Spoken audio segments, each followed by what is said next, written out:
નમસ્કાર મિત્રો, સ્વાગત છે તમારો આપણી યુટ્યુબ ચેનલની અંદર. મિત્રો, તમે આ ચેનલની અંદર નવા આવ્યા હો તો ચેનલને સબસ્ક્રાઈબ કરી દેજો અને વિડીયોને લાઇક કરી દેજો. મિત્રો, ગોપાલ ઇટાલિયા ચૈત્ર વસાવા વિશે એવું કહે છે કે ચૈત્રભાઈ જેવો માણસ 1 મહિનો જેલમાં રહીને આવ્યો તો આપણે તો ફિલ્મમાં ઝૂકેગા નહીં. આ રિયલમાં માણસ છે કે ઝૂક્યો નથી.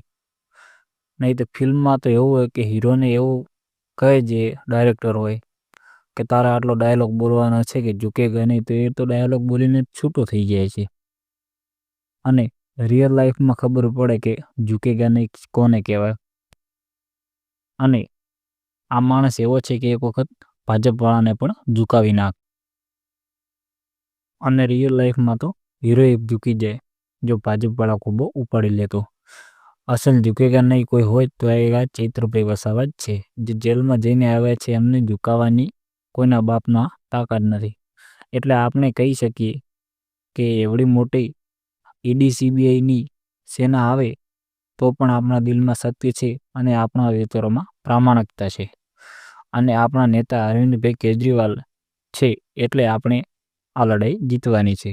તો દોસ્તો, ભાજપવાળા આપણા માણસોનું મનોબળ તોડવા અને એમ કહે છે કે આ પાર્ટીમાં હવે કશું નહીં રહ્યું. એટલે મેં જજ સાહેબને વિનંતી કરી, સાહેબ ગુજરાતના 6 કરોડ લોકોમાંથી માત્ર 182 લોકો ધારાસભ્ય બની શકે છે.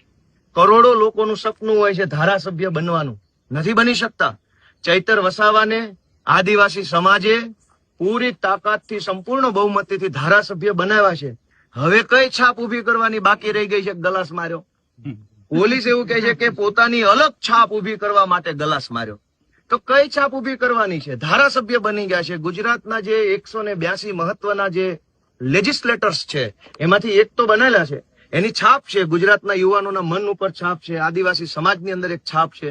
આટલી પ્રતિષ્ઠા ધરાવતો વ્યક્તિ છે, એની ઉપર પોલીસે ભાજપના કહેવાથી આવા આરોપ લગાવ્યા.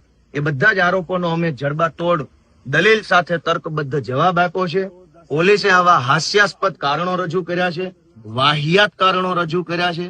ચૈતર વસાવા જેવા લોકનાયકને, આદિવાસી ટાઈગરને ફસાવવા માટે થઈને આવી હાવ બાળકો જેવી રમતિયાળ વાતો રિમાન્ડ રિપોર્ટમાં લખીને લાવીને કોર્ટમાં મૂક્યા છે.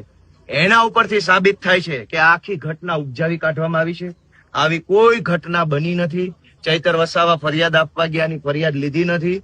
ચૈતર વસાવાના એડવોકેટને પણ રોકી રાખવામાં આવ્યા છે. આ પણ ગંભીર પ્રકારનો ગુનો છે. અમે કોર્ટમાં ફરિયાદ પણ આપેલી છે. ચૈતરભાઈ ફરિયાદી બન્યા છે. વકીલને રોકવા બાબતની ફરિયાદ કોર્ટ રૂબરૂ આપેલી છે. આ સિવાય ચૈતરભાઈને ધક્કા મારીને ઈજા